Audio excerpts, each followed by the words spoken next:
Hello and welcome back to the GRM Sport podcast. My name is Shawn Boatin. I'm joined by my co-host Lauren Sutton, and today we've got two superstars of the Women's Super League. We're joined by Danika Priim and Beevers, both from Leeds Rhinos Ladies. Right, so before we get started, just want to say a huge shout out to Sam Richards of City of Hull Academy's under 16s. You may have seen that Sam pulled off this huge tackle in his game against Castleford the other day, and the video actually became the #1 video under the rugby category on Instagram. How are you guys? Yeah, good, thank you. Hey, so you got to come a bit close. Right, so obviously last season I was sort of contracted by the RFL to produce some Women's Super League videos and some promo pieces, and it was quality. The standard of the rugby was fantastic, and I managed to catch 2 Leeds Rhinos Ladies games. So if you missed any women's action last season, here's a quick video to sort of recap what Leeds Rhinos got up to last year.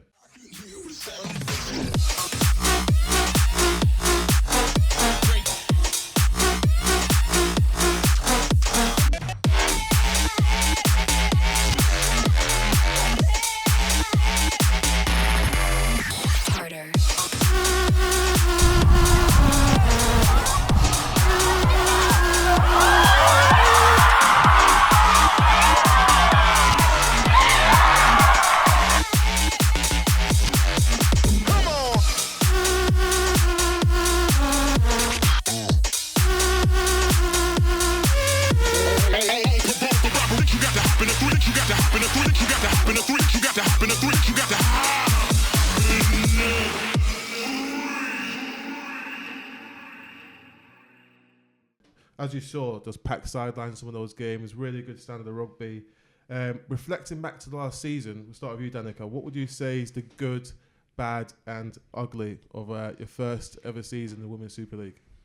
The good, I think, was, for Leeds Rhinos particularly, the expectation, there was no expectation at all. So we kind of went in with, we set our own goals at the start of the season, and we were like, obviously wanted to compete and get some silverware, but we never ever realistically thought we'd be that successful. So I think just how we've come together, I think Leeds Rhinos is a really great squad in the fact that there's not many big names. Like, you know, you look at Saints, you look at Cast, look at Wigan, and there's like a lot of England experience, whereas Rhinos last year, there was a couple of us that came from the World Cup, but aside from that, we were a brand new squad. We ended up bringing up 5 or 6 under-19s pretty early in the season, and we were nobodies really. So I think that was a good part, that we managed to gel so well and work hard. The bad, grand final. Yeah. Can I say anything? Yeah, done. Job done. Yeah. I'm out. I think the grand final was like a surprise because you guys won so comfortably throughout the whole season. So coming into the grand final, everyone thought you guys should win comfortably. However, there was a bit of controversy. It ended up being a 1 pointer, wasn't it? Was it 1 point in it? Yeah, I reckon that's the ugly part. I think because the women's game has grown so much, and obviously we've seen this season with the platform of it's massive, and I think the build up towards that grand final, I think for the younger, less experienced girls, particularly in our squad, I just think the pressure was huge, and I think the expectation was massive. Whether we turned up or whether things went our way, I think the last 20 minutes we started to play our game. But I think that it was quite an overwhelming experience, wasn't it? We had Kev Sinfield in the sheds, you know, before we went on. Like, you had Ralph was there as well. Yeah, like the size of it, like we were made to feel like the men in a grand final. It was, and I think that was quite a big expectation, wasn't it? Yeah, it was really amazing to experience it all. But like you said, in the last 20 minutes, that's actually when we came into our own, and it was too late in that aspect. The game were already gone. And the fact that we lost by 2 points with not playing at the best we could just shows what team we are and how great that season actually did for us. Yeah, so in terms of like your good, bad and ugly, what would you say is the good, the best thing of last season, Caitlin? There's quite a few things from last season, such as, for a starter, getting promoted into the women's squad. Otherwise, I wouldn't have experienced it all as it is. And winning double, both. League leaders, that comes from great effort every week. It's not just a one-time thing. It's not one game that you win it in. It's the whole season, and that shows how hard you've worked throughout the season, and it proves in training and stuff like that. And as well as the Challenge Cup, we worked real hard. We dug deep in that game, and we got out with the result that we always wanted. So, obviously, the Women's Super League's kicked off. Lauren's going to go through some of the results we've had in recent games. Some of the results for the Women's Super League Round 2 were Featherstone 16, Leeds Rhinos 24, Wigan Warriors 14, Castle Tigers 36, and York City Knights 6, Wakefield 10. I think from the back of last season, I think we raised the bar, and I think I always say this is that I think our wins came back off a really good strength and conditioning programme. Yep. Like our backroom programme, we are so heavily supported by Leeds Rhinos in terms of strength conditioning, nutrition, psychology, physio, everything like that. So I think our bar is more the standard and the quality that we bring. But yeah, obviously we essentially finished top of the league, and whether people remember that or grand final, we are one of the faces to beat. And Wakefield had a pretty tough contest coming up against us first round. Yeah, I agree. I think the standard of rugby just proves that you guys are getting a lot of support in the background. I mean, that try from Suze, where she sort of boots it over somebody's head, grabs it, and then scores a try in the corner. I think somebody said after the game that she used to play like semi-pro football or something like that, or like some sort of footballing background. What has been your biggest career achievement so far? Do you want to go? I'd say playing for England. Obviously, it's the highest level that you can get to. And at my age, I definitely did not expect to get it this early on. And it just came as a massive shock, as we were saying on the way here. You're playing alongside such big names that you've been brought up watching, and playing alongside them is absolutely unreal. And you just don't realise how much work and effort goes into the back of such a big setup like that. It's not just a few weeks work, it's a few months, a few years, and especially with the World Cup coming up, it's a massive gathering for everyone to come together, because they're still hoping for new faces to come in. Yeah, I think I've got to bounce off the back. I've played in the World Cup. I don't think there's any higher honour than that. And I think walking out, the first game was against Papua New Guinea, and I got a starting shirt. So it was kind of those like, this is surreal. And there's a video of me bouncing out, and everyone always comments on the fact that I look so smug and coy, but I'm genuinely like made up. I'm just bouncing out going, I'm walking out in a World Cup. And it's, like you don't believe it. But I mean, second to that, ironically, is the fact that I've pulled on a Leeds Rhinos shirt. I remember stood in the South Stand terrace with my oldest brother Carl, and 1996, 97, back in the days of like the Leeds Bradford derbies, and I said, I want to play this one day on this field, and he just said, you never will do, because you're a girl. Like genuinely, like most supportive like brother ever, and he just went, you're a girl, you'll never do it. And then last season, walking out in a Leeds shirt, vice captain onto Headingley, was like as emotional as walking out into the World Cup, if not slightly more in a way, because it meant a little bit more in terms of that cliche, the women's game's come so far. But those two kind of my top two career highlights. Super. Just going back to the World Cup, any sort of standout stories that you remember whilst you were over in Australia? Or well, it was a very professional camp, you know.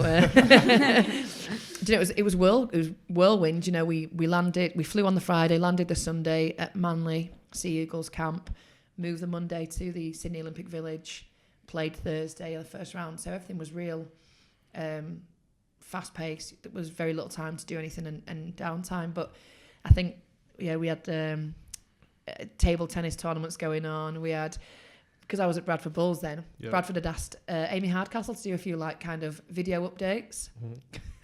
So there's a great video that's out on Facebook, that every video update that Amy would do, some of the girls, Kirsty, Andy and Beth Sutcliffe, would mimic and repeat. So there's Kirsty, who's like 4'0" with a load of pillows down her top, pretending to be Amy Hardcastle, and it's, but we'd all had a big WhatsApp group. We need to find this video somewhere, don't we? Oh, I can find it for you. Don't worry. It's so funny. It's hilarious, and I think just the camaraderie. Like, there's a lot of stories that went on just to keep you sane. Yeah, that was it, really. Touching on the characters you have at Leeds Rhinos, I know you guys did Rugby AM's K2 teammates last season, and that was probably the best teammates they've ever produced. That was one of my favourites. One of my favourite lines from the K2 was, that Sophie Robinson is the greediest, and she's quite slim and trim, and she's a winger, and she's really fast. So you wouldn't think that she can, put the food away. Is she still the greediest in your team? And that girl's unbelievable. It's ridiculous. It's not even funny the amount of food that she consumes. I would say now she'll be watching this and she's going to be eating something. What greediest is it with the ball, not food? Oh no. Ask her, food or rugby? yeah, Be food every time. yeah, food every time. I would choose food every time as well, to be fair. Also, Danika, on the same show, without taking a breath, you was asked who you think is the best young player, and you said Caitlin, but you didn't actually explain why. Why do you think Caitlin is the best young player at Leeds? I know you won Young Player of the Year last season, didn't you? But why do you think she... I think it was more the fact that first game of the season we're playing Bradford Bulls, triple title defenders. Caitlin gets drafted in, steps up to the plate, comes on the field, and I don't think I've ever seen you as an under-19. I don't really. And I think you just stepped up to the plate, and I think Caitlin's resilience and determination and drive we were chatting about on the way over, she's very much the passion. You play with passion rather than anything else, Yeah. And Caitlin's knowledge, I think you've brought loads to our team, haven't you, by being a referee. Like, I'm going to hate to admit this, but I don't really know all the rules. No, genuinely. I don't. I've probably watched at least 300 rugby games, and certain decisions get called. I'm like, bloody hell, what does that mean, sort of thing. Well, I'm a prop, I catch and I run. Yeah, you know what I mean? Any yeah. more than that, and I'm pushing the boundaries of what my role is. Yeah. Whereas it's just things like, in kick-offs, and you'll watch Caitlin, you've done it twice this season already, just let the ball go dead. And I think you did it yesterday, didn't you? And I was like, I would have tried to catch yeah, that. of course, and we would have stopped it from going out on. And I think it's just more the fact that there's knowledge and the resilience and that youthful kind of, she's had to fight for a shirt, fought for it, and then hasn't stopped the fight to retain it, which has played dividends getting number one this season. Who was fullback before? Was it Shaboos? Yeah, and like she's a key player. She's been pushed out to the wing since you've been given the fullback. No, shirt. she's gone in at centre. Right, yeah. To be fair, she's a quality player, and your quality as well. I think whatever makes the team better, that's the decision Cuthbert's going to take, isn't he? Also, I think you guys are pretty much like the present and like the future of where the women's game is going. I think that, some people are sceptical, which we're going to touch on in a second, as to whether the game deserves to be professional. We saw a thing online the other day of some people debating, saying, why is the RFL pushing the women's game so much? I'm a strong believer that there's quality there, there's a commercial product there, so there's no reason why it shouldn't be professional. But what would you say, Danika, to sort of like address the non-believers who think that we're putting too much effort into the women's game at the moment? What is too much effort? It's kind of like, ultimately we're aiming for 2021, and in order to do that we went out in 2017 and we just weren't up to scratch with New Zealand and Australia. And I think Australia were where, after the 2013 World Cup, Australia were built where we are now. So over the 4 years between 2013 and 17, Australia had gone through the period that we're going through now, and we're looking at 19 professional players with them now. It doesn't have to be professional. We're not asking for huge stadiums. That's all a bonus for us. What we're asking for is a bigger talent pool to ultimately pick the best team possible for 2021. I'm under no illusions I probably won't be in that 2021 squad. Right. I'm cracking on. You talk about the present and the future. I'm on the cusp of the past. Right. I like to think that maybe I've left a little bit of a legacy in the fact that I'm working hard to build a game, as cliche as that might sound. Yeah. But we're not going to go to 2021 World Cup in England at massive stadium, double header with the men at Old Trafford, and put out a bang average team. We're building for a team that are genuinely going to compete for that first place and for that world title. Yep. So whether it be, come down and watch a game and then say it's not as good. We're not as big. The hits maybe not as hard relatively, but the skill level and the pace is still there. Yeah, I definitely agree on the skill and pace, but I do think there are some huge hits. I think it's Ellie Oldroyd who absolutely batters this girl who plays for York, and I think it's a great tackle. But I was unsure of what I was coming into when Tom from the RFL said, right, Shawn, can you go down and film a few ladies games? I was unsure of what I was going to get, because my only experience doing ladies games was filming Lauren at under 16 playing for Huddersfield juniors, and the standard was at a developing stage, I would say. So I wasn't sure what the Super League would be like, but I went down and honestly I was mega impressed and I was converted immediately. So I agree with Danika. If you're unsure on the standard, on the product, get yourself down to a game, because the quality of rugby is fantastic. Who do you think has a good chance of becoming the second ever Women of Steel? Well, this question for both of you. Georgia Roche, she won it last year. Who do you think is in good stead to sort of win it? So we all nominate 3. Yeah. Is it 2 or 3? Yeah, there's 3 that you choose, and number 1 gets 3 points, and Yeah, so it that's goes all down points. like It's that. exactly the It's same as the men. Yeah. Right. And then it gets released, so you see who's voted for who. Yeah. Yeah, it's pretty savage, but brilliant. Yeah. So who do you reckon's got a strong chance this year? I think it's really hard to call. I think there's so many people coming through now. Well, the 3 big names of last year, but with people coming through now this season, I think it's going to be a real hard one to call. Yeah, there's so much talent coming Yeah. through, but I think the likes of Emily Rudge at Saints, Right. absolutely class, but I think her effort sometimes goes unrewarded because it's constant. It's never a peak in a game. Her effort is constant throughout every single game she plays. I think she's absolutely class. She's world class. Amy Hardcastle, so surprised she wasn't up there in last year's contentions. I agree with that. Yeah, and She's from Wigan, isn't she? no, Amy Hardcastle's Bradford centre. Right, cool. She made the top 10 world after the World Cup. She was in the top 10 Really? players. Yeah. Wow. She did an 80-metre run in our game against Papua New Guinea. Really? Yeah, down the wing. Jeez. So she's always going to be class. Then there's some people up and coming. Like I could name quite a few from Leeds that I think would be in good contention for it, but we're not allowed to vote for our own No. players. So If he was, name 2 people that you'd choose. now, Yeah. Courtney Hill and Shannon Lacey. Right, yeah. But to Sorry. Shannon Lacey, she was mentioned. Shannon Lacey was mentioned in the rugby K2 that you guys did. But I'm not sure what category it was in, but she got a few mentions from people. I think it was under the thumb, wasn't it? So it's not really. It wasn't really a talent. It wasn't really a talent mention. Well, she kind of is under the thumb now. She works for the Rhinos Foundation, so Really? she's I think she's known as a teen lady. Obviously, Cuthbert was your coach, who is first team at Leeds men's team. Are there any other men's players who are involved in the ladies game at all? How integrated are you guys? I know you guys get to travel in the fancy bus, and sometimes you get Ronnie the Rhino down to your games as well, which is ace to see. How integrated are the 2 teams? For Rhinos is, I think, we train at Kirkstall, we have different times and stuff, so we don't necessarily see each other, but there's loads of stuff we've done together. So I think Gary Hetherington bringing us under the umbrella of Leeds Rhinos this year and not the foundation has done a big push. We are as one. So I did a player appearance with Richie Myler the other day, which I still find a bit weird because I'm still a Rhinos fan, you know. Just on Friday I host the South Stand, so I'm interviewing Jamie Jones Buchanan, Ashton Golding, Tom Briscoe, Stevie Ward. We went and did the Christmas appeal with them. You know, as a club, we are, I think, you know, I can walk down through Kirkstall, if any of them there, they all say hi, how you doing, how's your knee, recovery stuff. Everyone knows everyone, and that's a real novel thing, because I know some of the girls at the other clubs, they're like, this so weird, like, it's crazy, how do you deal with it? But it's really good, isn't it? Are people like in and around Leeds starting to recognise you two as well, Caitlin? Or do people come up to you and say, "Oh, you play for Leeds Rhinos Ladies"? Or it's usually social media, but sometimes I'll go through like the streets, and I think sometimes it's with me playing and sometimes with my reffing that people recognise me because I do so many different age groups and stuff like that. But it just shows that the women's game's getting bigger, the fact that people are getting noticed. I'm sure Danika does more than enough.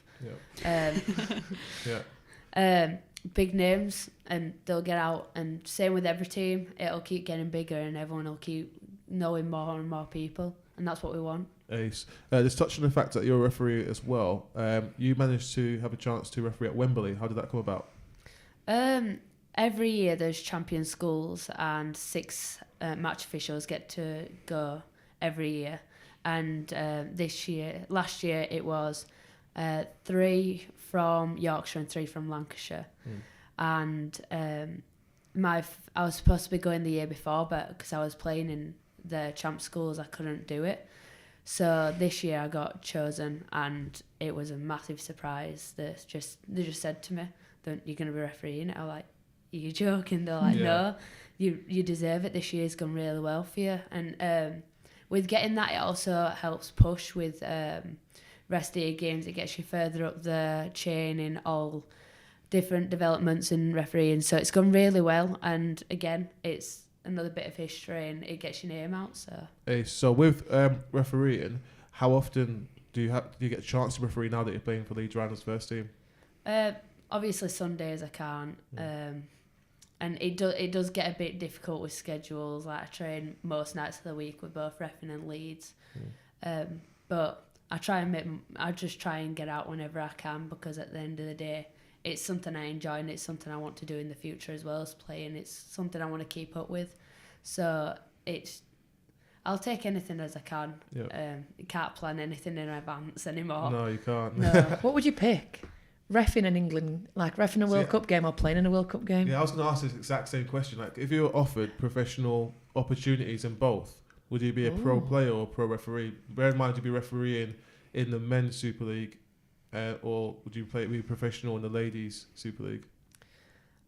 Ooh, that is tough. I've been told that I might, if I carry on with the reffing route, I might have the opportunity to referee a Super League game. Yeah. So I'm always going to keep hold to that. But my plan is, when I've reached the point where I can't play anymore, where I've just like reached my peak and I'm going down and down and down, then I'm going to go to refereeing, because it's always something I can fall back on, and it's a career.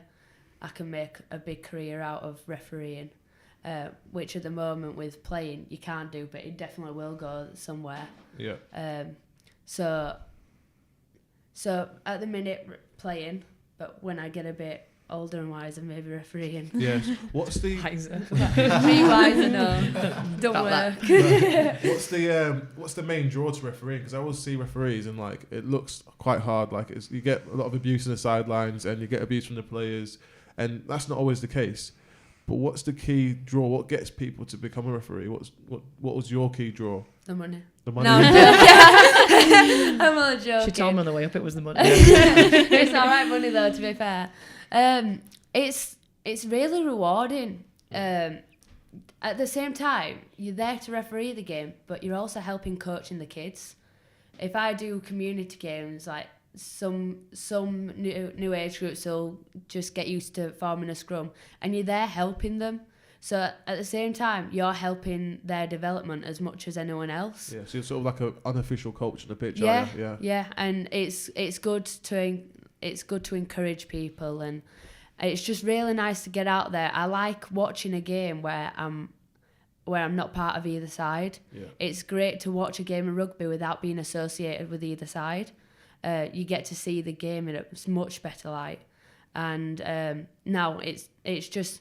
It brings more knowledge to my game to play, much more, and it's a very, very wider social side. Yeah.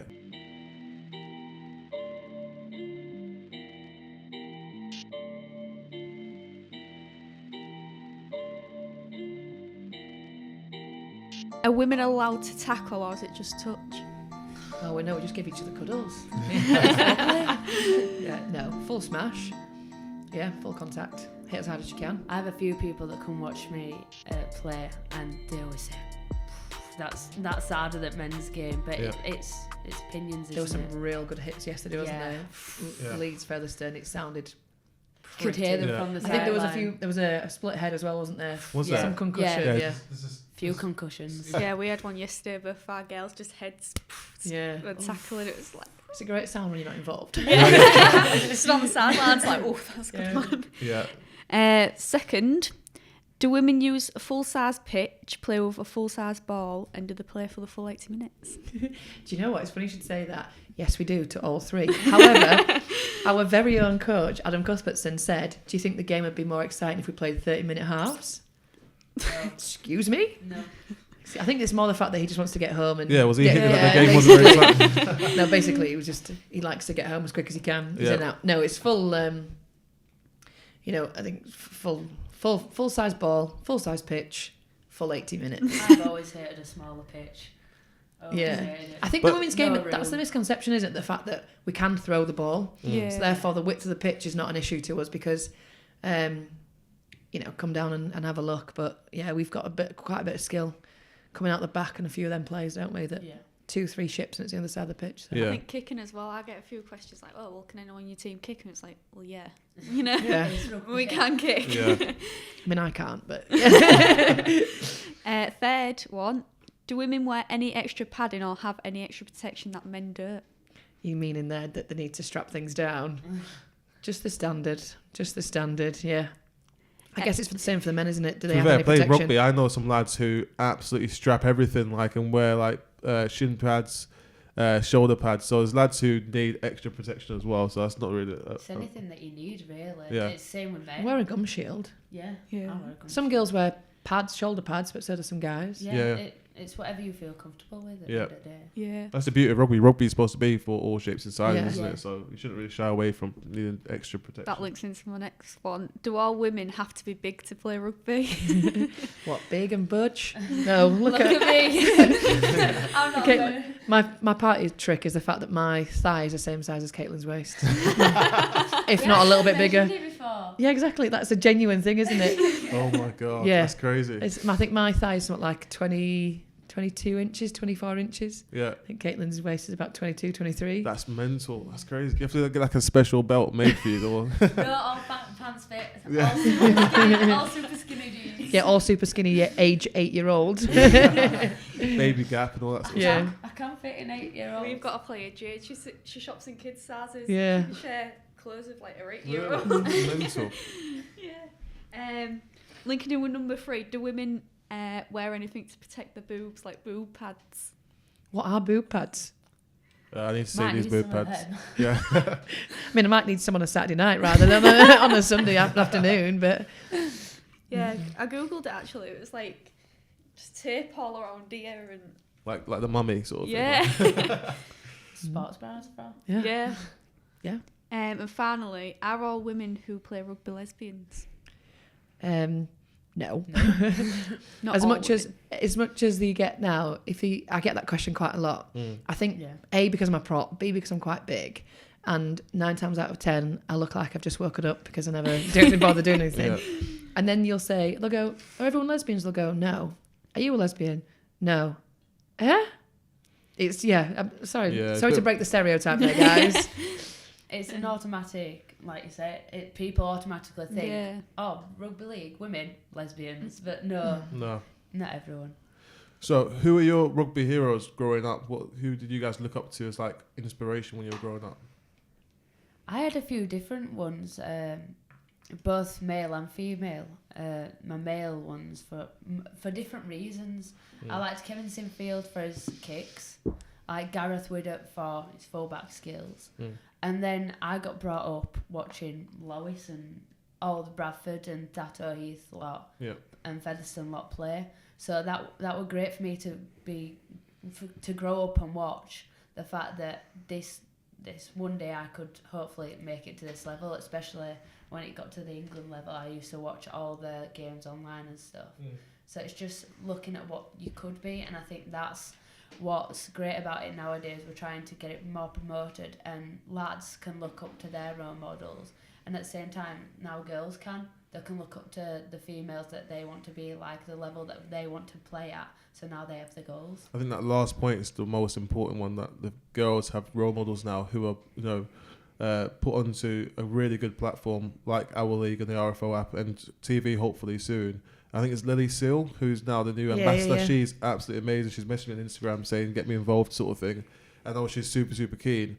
And I think she's been given a voice now because of you guys, whereas before she wouldn't even be heard or even put into conversation, whereas now she's a key member in terms of trying to push the ladies game forward. Who is your rugby hero going forward, Danika? It's going to probably make it sound a little bit old, but I watched the likes of Barry McDermott, tearing it up. Managed it within like the growth of the women's game now, a good friend of his, and I was on the phone to him just the other day, like asking him advice about like doing some radio stuff. So it's really insane. Like, it's come full circle. He is just like the most incredibly nice human being off the pitch, but on the pitch has the aggression, the fire, everything that you want in a prop forward. And along that with Earl Crabtree as well, bit of a curveball. And Earl's a bit of a strange bloke, isn't he? I met him for the first time. I was doing a promo video for Eden's Rugby Club, and he's like a club ambassador. Yeah. And he was just running around with the kids, like playing the game of touch, and he's really enthusiastic. Danika, you started off in Bradford, didn't you? When we first spoke, I did an article on you, and you was at Bradford at the time, and you guys were unbeaten, winning everything. And I'm not sure who it was, but somebody said, right, you need to speak to Bradford because they're class and they absolutely destroy teams. and you were the first person I found who played for Bradford. It turned out that you were probably the best person to speak to at the time. However, you left Bradford and joined Leeds, and in the men's game, they're huge rivals, aren't they? Yeah. So when you left, was there a bit of animosity, or was it fine you going to Leeds? I think, to be honest with you, as soon as they found out, I think Bradford were quite expecting a couple of us to go and trial and move over. But I made no kind of, it wasn't, you know, if Leeds were formed a team and were in League One or, you know, a developing team, I probably still would have gone. It's kind of like I say, it's not that lifelong dream to wear the Leeds Rhinos jersey, and that was never going to be kind of like a second guess. And I came back off in all honesty, I came back off the World Cup where I didn't play particularly well, and it was a bit of a tainted kind of, is this where my rugby goes, or where does it stop? And I think what I needed was that fresh start. And the beauty about Leeds was that the coaches had never worked in women's rugby before. The girls, I didn't know any of them. You know, I remember Lois and I sat in our first team meeting and looked around and we just went, what have we done? Yeah. You know, because we didn't know the faces around us, and it was kind of that we've just come from the highest platform. Off the back of that, 10 of the Bradford Bulls girls went to the World Cup together, and Lois and I, and there was Shawn and Staves. We all were like, this is bold. This is a real bold move. Yeah. I was surprised when I saw it, but I didn't know the story of you wanting to play at Edinley your whole life, sort of thing. So yeah, just like an out and out Leeds. And I think when we played, obviously the opening game last year was at Bulls, massive rivalry. Yeah.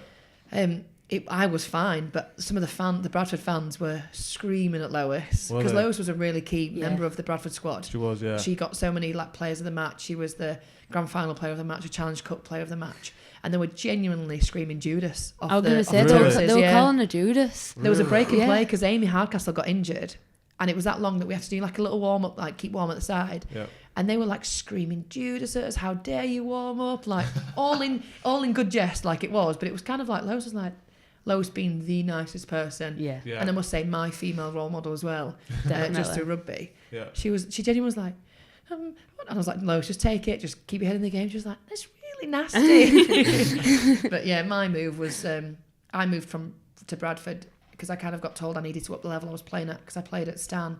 Yep. And with Bradford starting the soft launch of the Super League, it was in my best interest to move there, because the next closest team was Thato Heath over, you know, the Pennines, which you don't want to travel that way. Yeah, wasn't Thato like your biggest rivals when you was at Bradford? Yeah. I remember you saying that they had a really, really tough team. Yeah, so Thato ruled the roost for years and years. Have they all gone to Saints then? They've split Saints, Wigan, and now Warrington. Right, yeah. So playing in the Super League, you probably recognise a lot. There's no probably new face apart for the youngsters coming through. Probably the same players you had before, which shows that the talent's always been there, but you've probably been ignored until up until now. It's like, I think for us, it's more accessibility. So I live in Leeds, so wanting to play at a high level in order to get to the World Cup, my options were Featherstone, 45-minute drive, Bradford, 20-minute drive, or Thato, which was obviously an hour and 20 minutes over the hills. Yeah. So there wasn't really that much of there weren't many clubs to choose from, and same over in Lancashire. There were, I think, maybe two or three big hitters really. Yeah. And now we've got Widnes, Warrington, Saints, Wigan, and then you've still got Lee and Thato are still building a girls' development area. Yeah. Wigan St Pat's, they've still got a team. So there are so many more options to play now, so it's more accessible. I think Warrington was the one club that needed to start, because that is kind of an out area where it's difficult to get to. So with that starting, and I think they've got the backing of Benny Westwood. I think he pops down and helps out there, and Angela Powers from Sky, she's a really big advocate of the Warrington team, so they've had a good name to help back them. And Roxy Murrah, who's just married Ben Murdoch-Masilla, she's their captain now, so they're raising the profile really well. And they had, like outside the stadium on Sunday, they played Widnes, outside the massive screens outside the Warrington Stadium, had the girls on it at the side. They've had a massive, really professional, really cool photo shoot, and so they kind of come from middle of nowhere. They've got under 12s all the way up. Yeah. Wow. That's and amazing. a real, under 12s, 14s, 16s. I think it goes to 19s and up in age. But they have them all training, so the 12s start at the 14s, who then watch the next level come in, then watch the next level come in, so they're all on the same nights. So you see the progression as you're training. Obviously, I filmed the Challenge Cup semi-final last year against Castleford. Turned out to be a really, really tight game. People were unsure whether you guys would run away with it, but the second half was very, very tight until Suze pulled off that amazing try. This season, obviously you mentioned Bradford, but this season, Caitlin, who do you reckon are the teams you guys need to watch out for in terms of they're really talented? Castleford. Yeah. Massively, yeah. The way that they've taken Wigan on this weekend is very worrying, would you say? It makes me cautious. But those are the games we need to work towards. It's games that we need to train hard throughout the week for. And it's just working for each other. We all want it. It's how we prove it in the game. So it's a game to look out for, and I think it'll be a good one to be a part of. Yeah, just for guys who don't watch Cass, who would you say are Cass's key players? Tara Stanley. Yeah, Tara's at full back. You've got Georgia Roach, Woman of Steel, in one half. You've got now they've got Shona Hoyle, who moved from Bradford and in second row prop. You've got Ree, who went from us. She can go 13, she can go half, she can go 9. Cass are a big team for us to beat, and I think it's also a derby, but our scoreline against Featherstone last season was double what we did yesterday. It's really exciting to have come through the community game and the soft launch of the Super League and see the Super League. That I think it may be my age and that's really nice, but I think the Super League this year could go anywhere. Cass are fighting fit. They've got such an incredibly strong squad, but very young as well. So I think that as long as they can contain everything and keep level-headed and deal with any failures that they might come across well, I think that would be their only downside, because skill-wise you can't doubt them. No. But the Wigan Saints game was, I think there was 2 points in that. Wow. So I think that was just a 6-4. So whether that's good defence or just not letting anybody run away with the ball, or we'll see when we come up against them. But yeah, Featherstone, with a few more games under the belt, they're going to have to be ones to really watch as well. I think they're really regrouping. They've had a struggle for the past 2 seasons, but this season look like they are. Yeah. They're going to go up places. So Featherstone have a lot of strength. So in contact, they're very dominant, and that's what will win them. They'll win a lot with this season. It'll be hard for a lot of people to use the middles like they always do. Yeah. So it will be hard, but I'm sure they'll get through it easily enough with the amount of strength and power that they have. Come on to the last question now. I think the future of the Women's Super League is similar to what football are doing. So Barclays have put a huge sponsorship into the football game, and I think it's a prize fund of 500 grand. Obviously, that's a huge amount, even for men's rugby. So we're looking at those sort of numbers. But I think the future would be to get a sponsor and sort of say, right, there's prize money for first, second and third, and that would be a way to push the game forward. But it's a question for you both. Where do you think the game needs to go? Well, there's a place, obviously you know where you want it to go, but where do you think it needs to go in the next, say, 3 to 4 years? Ultimately, that aim is 2021 and making a bigger talent pool. And in order to be strong enough there, we do need to be training longer and harder. We're under no illusions that the money from Rugby League comes from revenue. And until we, it's things like this and all the media platforms that we're getting to get the game out there, which are going to attract more people, which ultimately are going to attract more sponsors. And it's that investment into the game in order to make it more professional and give us the opportunity to train harder. So that is, we're going there, we're getting places, people are interested. Is it Coral that's the Challenge Cup? I think so, yeah. Coral have agreed to do not only the men's Challenge Cup, but also sponsor the women's, and there's no monetary value for us. Yeah. But in order to play that at Boatin... Double header. The triple header and the men's semi-final is insane. I think people forget how incredible it is for us still to play at these stadiums. Like we're playing all Cassie's home games are going to be played out the Menderhose Jungle, and we're playing a couple of curtain raisers at Headingley, and in ensuring that that is kind of marketed correctly to get people down. I think people can't have an opinion about the women's game until they've seen one, and that's the biggest.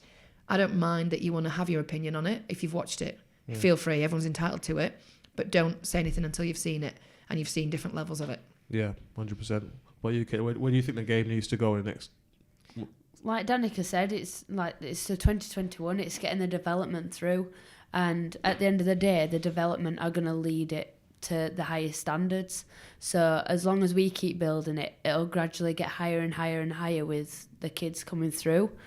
So it's just getting used to each other, getting used to new ones coming through, because at the end of the day, they're the future, and that's what the game's going to be made out of. Ace. So yeah, that's been our podcast. Thanks again for coming down. So we've had Danika Priim and we've had Beevers from Leeds Rhinos Ladies. Fantastic insight into where the women's game is going in the future. And hopefully, I've got in my diary a couple of games to come down and film. So yeah, hopefully see you guys again soon. See you guys again on GRM with some highlights. So yeah, thanks for coming down. Thank you for having us. No worries.